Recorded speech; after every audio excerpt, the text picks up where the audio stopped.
You are going to die having experienced far less time than you think. Not because your life will be short, but because most of it is already behind you in a way that has nothing to do with years. Think about being 10 years old. A single summer stretched across what felt like a lifetime.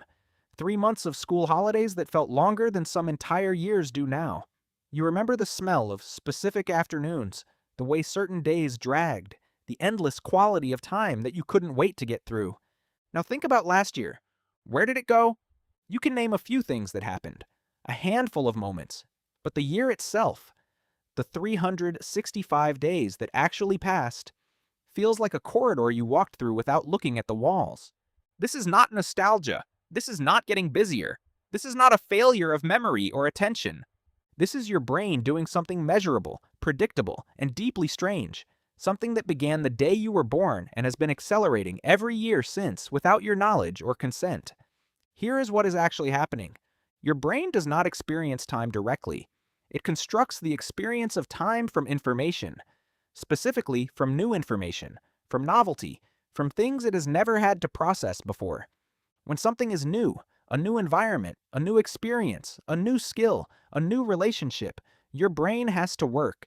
It has to build new neural pathways. It has to encode details it has never encountered.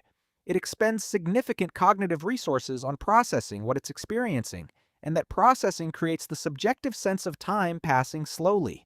Psychologist William James, writing in 1890, was one of the first to formally describe this. He observed that time seems to slow when we are absorbing new experiences and accelerates when we move through familiar ones. He called it the empty time phenomenon.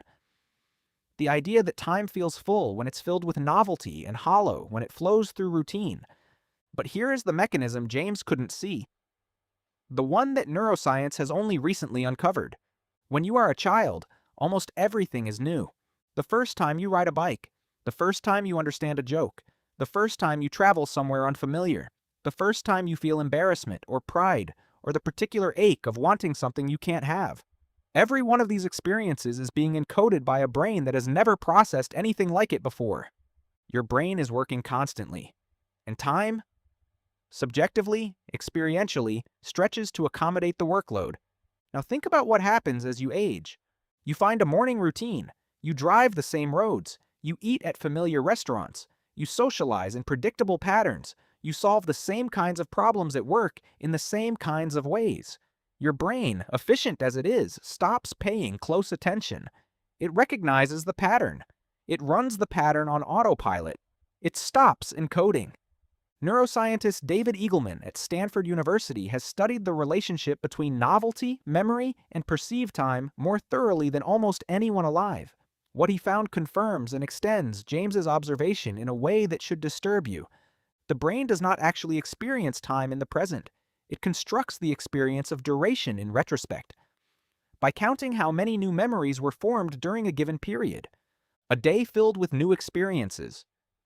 A new city, a new conversation, a new challenge produces many distinct memories. When you look back on it, your brain counts those memories and interprets the period as long.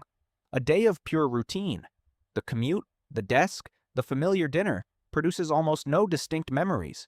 When you look back on it, your brain counts the memories and interprets the period as brief, or worse, as having not existed at all. Time doesn't speed up. Your brain produces less of it. This is why a 2-week holiday in a new country can feel, in memory, as long as a year of ordinary life. Your brain encoded hundreds of new experiences. The archive is full. The period feels substantial, and it is also why you sometimes reach December and genuinely cannot account for the year that passed. Your brain encoded almost nothing. The archive is nearly empty. The year feels thin. Now here is the part that most people never hear: the ratio effect. Psychologist Janet at the University of Paris, writing at the turn of the 20th century, proposed something that has since been formalized into what researchers call the proportional theory of time perception. The idea is simple and devastating. Each year of your life is experienced as a proportion of the total life you have lived so far. When you are 10 years old, 1 year represents 10% of your entire existence. It is enormous. It contains multitudes. It takes forever to pass. When you are 40, 1 year represents 2.5% of your life. It is a fraction of a fraction. It passes the way a Tuesday passes. before you have quite registered that it began. This is not metaphorical, it is mathematical, and it means that the acceleration of time you feel is not a glitch. It is the inevitable result of a ratio changing every single year in the same direction. The years are not getting shorter, you are getting relatively longer, and this acceleration compounds. The older you get, the faster it goes. Not linearly, but exponentially, each year representing a smaller and smaller slice of your accumulated experience. But here is what Eagleman's research points toward that nobody tells you. And this is the part that changes everything. You can slow it down, not by wishing, not by meditating on your mortality, not by trying to pay attention, by seeking novelty. When your brain encounters something new, genuinely new, not just unfamiliar but neurologically demanding, it switches out of autopilot. It starts encoding again. The cognitive workload increases, and subjective time expands. This is why the first year of a new relationship feels so long in the best way. Why the first year in a new city is so rich. Why learning a new skill, a language, an instrument, a craft, stretches the weeks. Your brain is not passive. It is a prediction machine running the cheapest operation it can. Feed it the same input every day and it will coast. Give it something it cannot predict and it wakes up, pays attention, and builds memory. And where there is memory, there is time. Eagleman and his colleagues found that the most time-rich lives, the lives that feel longest and most substantial in retrospect, belong to people who deliberately and consistently sought out new experiences throughout their lifespan. Not thrill seekers, not people who traveled constantly, just people who refused to let any significant period of their life run entirely on autopilot. A new route to work, a new book in a genre you've never read, a conversation with someone you would never normally speak to, a skill practiced until it became difficult enough to require attention. These are not luxuries. They are how you manufacture time. Your brain is going to keep aging. The ratio is going to keep shifting. The years are going to keep passing faster in a way that no amount of mindfulness can fully reverse. But the archive does not have to be empty. You were 10 years old once, and the summers were endless, and you could not wait for them to be over.